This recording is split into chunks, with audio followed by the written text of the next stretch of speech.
Neurodivergent. So that's your autism spectrum disorder and ADHD. I treat those with the symptoms being kind of my primary focus, because honestly, autism spectrum disorder can be purely genetic. I think a lot of it can come from PTSD, because if you think about kids who are traumatized or abused, their ability to interact with the world becomes abnormal to a degree. So if this kid's getting yelled at and they're afraid that they're going to get hurt from mom or dad, then they're going to walk around the world looking at people, kind of feeling that fear. And so they're going to come across as odd, or maybe not quite as verbal or looking you in the eye. So there isn't like a medication for or autism or whatever. It's more like, what are the symptoms? What's causing it? Is it because they're in constant fight or flight, because you're afraid you're gonna die or get attacked or whatnot? Then we need to approach calming that central nervous system down. A lot of times what I'll do is use like an SSRI, so it's like your Zoloft, Prozac, whatnot. I know a lot of people are really hesitant to use those, so there's other options as well. But the main thing is figuring out how to get out of fight or flight and get into that rest and digest. That changes people's lives, because they're no longer walking around like the lion's going to get them at any moment. It's just like, oh my gosh, I'm not worried. I'm not, thinking about all the things all day long and then becoming exhausted. The other side of this is ADHD. And again, that can be from PTSD as well. And it can very much be just a genetic neurological thing as well. What happens with the ADHD brain is it's like 15 different channels are going on, and you're trying to figure out which one to tune into. So it's really hard to stay on task, to remember things, to be present in conversation, because you're talking to somebody and there's all these things going on, and then all of a sudden you may look maybe kind of like you've got autism, because you're like, I don't know. So the interesting thing with ADHD, true ADHD people will take a stimulant like prescription crack, so Adderall or whatnot, and it doesn't cause more hyper, all the things. It actually calms the brain down. So the reverse of how they're feeling, which is chaos, it just brings calm, which is, again, very life-changing.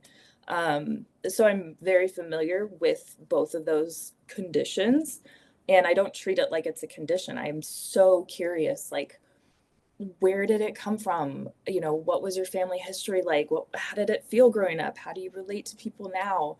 And how can we support you to live the life that you have dreamed of or haven't even been able to dream of? So there's support like therapists, there's ADHD coaches, there are people who are really, really, really talented at autism spectrum disorder and can do kind of the rehab, which also involves sensory processing. So another interesting fact is people who have been diagnosed with avoidant restrictive ARFID or whatever, eating disorder, whatever.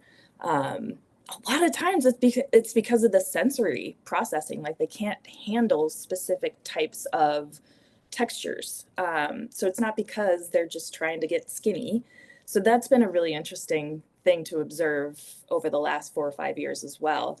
And there are occupational therapists to help with that too. So there's just so many different avenues to treat with that condition or those symptoms. But again, I think it's really important for the practitioner to not just call it a diagnosis and throw the meds. It's what is going on underneath.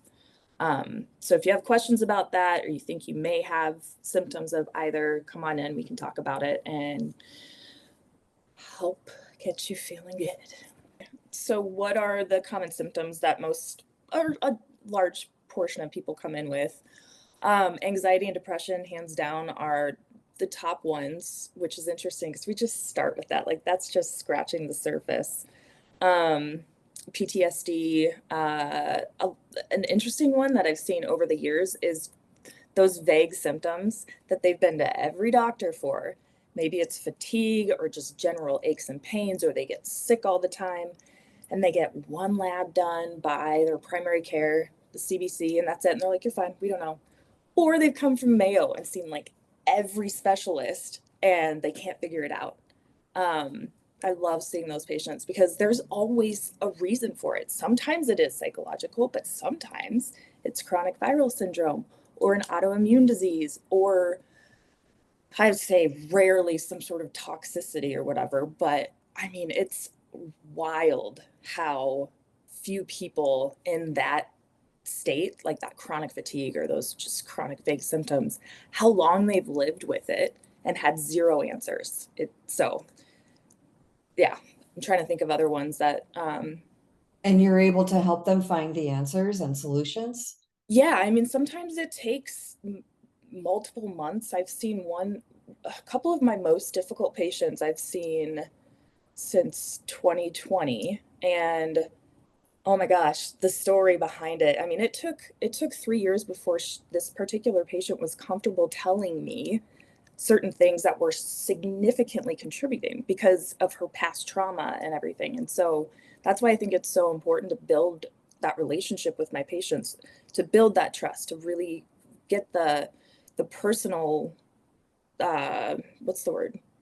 Yeah, that I know you. I remember your past. I know that your husband did da da da da. I know you have these two kids and one of them's struggling, and because it all contributes. And I really like people too, so that helps a lot. But I would say, yeah, anxiety, depression, insomnia are probably the top ones that start out with me. So excited about this launch that we're doing. What I found is that there are quite a number of patients when I ask, how are you doing? Is it better? I get very vague answers with zero data points because a lot of people also don't have insight into like, is it better or is it not? Did I sleep better? Da, da, da. So there's a thing called the Aura Ring. So I don't have it on right now, of course, but it measures biomarkers like your oxygen saturation, your heart rate, your sleep, and it's really accurate because it actually tracks the capillaries. So you're getting more precise information. So, like today, this other patient was wearing an Apple Watch, which was fine. So we were tracking his sleep, and he's like, oh, yeah, I woke up today feeling much more rested. And he actually got an hour of deep sleep. But we were looking over the data from the last year, and I'm like, you don't get deep sleep more than an hour. Like, it's always consistently lower. And so it was just like super insightful for him. And then another variation, or another thing that we measure too, is a heart rate variability.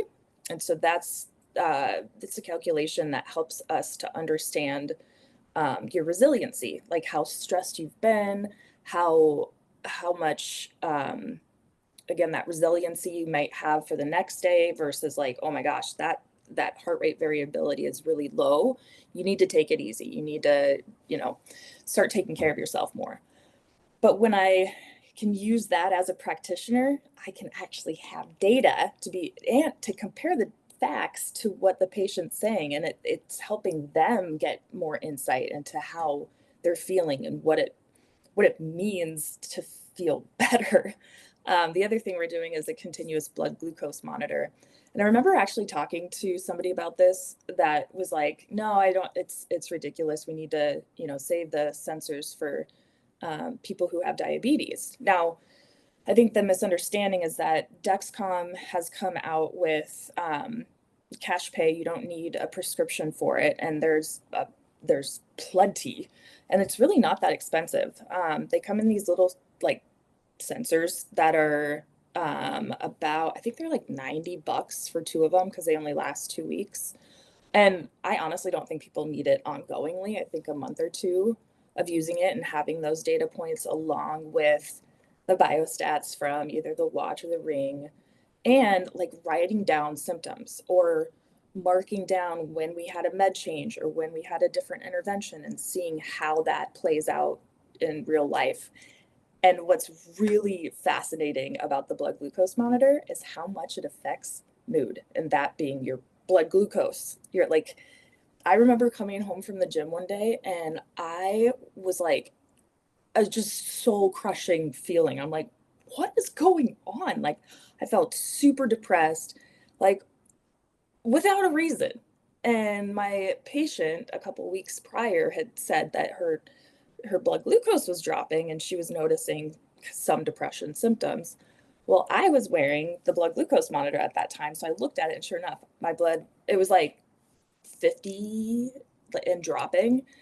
I ate and literally within a couple minutes I was like, "Oh my gosh, I feel normal again."